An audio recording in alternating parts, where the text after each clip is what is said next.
I first came to visit Messiaen in the Rue Marcadet in December 1986. That first session, I remember I was playing pieces from his catalogue d'Oiseaux, the catalogue of birds, big piano cycle, all about the birds of France. And he talked to me about the birds that he loved so much. He talked to me about the places where he'd collected the bird song. And he would go off into his sort of inner sanctum and fetch out these little books of birds for me to look at. I couldn't help noticing that these bird books were very simple indeed. They were the sort of book you might give to your 5-year-old, you know. And that gave me an idea. So the next time I came to see Messiaen, I brought a rather special book, The Birds of Great Britain, by the Victorian bird illustrator John Gould. I wasn't prepared for Messiaen's reaction. I mean, he looked at the book and he was completely silent for about 10 minutes, just turning the pages in wonder, making little sounds as he recognized the birds. Well, I'm sitting here in a little park in front of the Théâtre Marigny, just off the Champs-Élysées.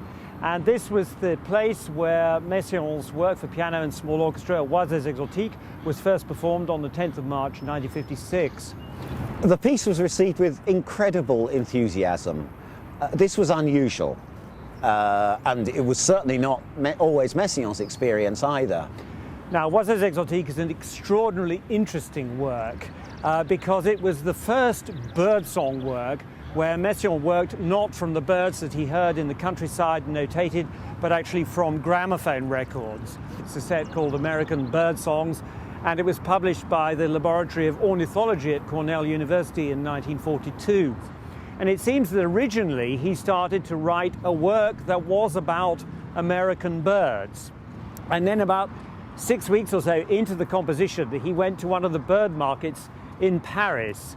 And there he heard a special collection that they'd got of oriental birds. And he spent 3 days scribbling furiously, writing down all these amazing bird songs from India and East Asia and so on.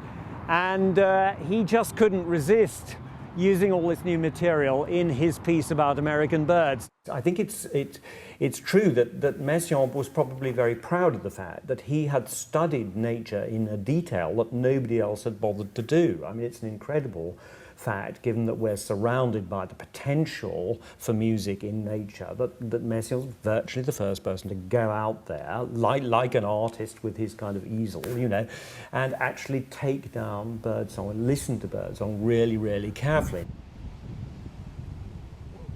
I absolutely adore birdsong. It can change your entire feeling about life, and it just changes your frame of mind completely. It does mine anyway. As soon as I hear a bird singing, I just feel better, you know, it just makes me feel good. A bird is always identifiable by its song because it doesn't really vary. I mean, it might change depending on the season or whether they're trying to state a territory or attract a mate or whatever it might be. But you can always identify it as being that bird song because it's very precise.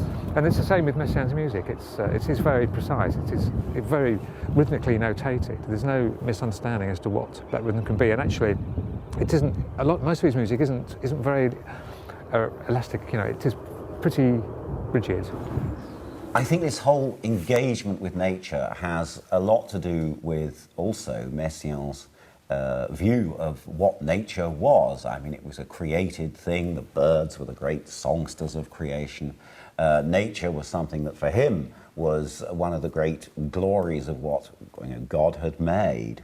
Messiaen, because of his religious faith, didn't see birdsong as just a kind of interesting noise which might be useful to a composer, but actually something much more than that, actually as music. So it was terribly important to Messiaen to be faithful, as he saw it, to the birdsong. Now, I have to say that this has to be taken with several grains of salt, shall we say, because you can compare now the notations that Messiaen made from recordings where you can actually hear the birds, you can hear the recordings yourselves. You can usually see what Messiaen meant by his notation, but it is very much a translation, and it's a translation, as many people have observed, into Messiaen's musical language. And here's one of the earliest examples of that. It's from Oiseaux Exotiques, the piece that was premiered in 1956.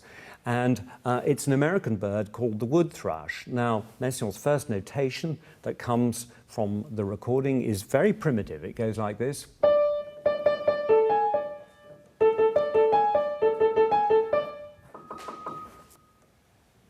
It's just that, very, very simple. And it goes through various stages and becomes something absolutely incredible. So in the piece itself, it's a sort of little cadenza for piano. It goes like this.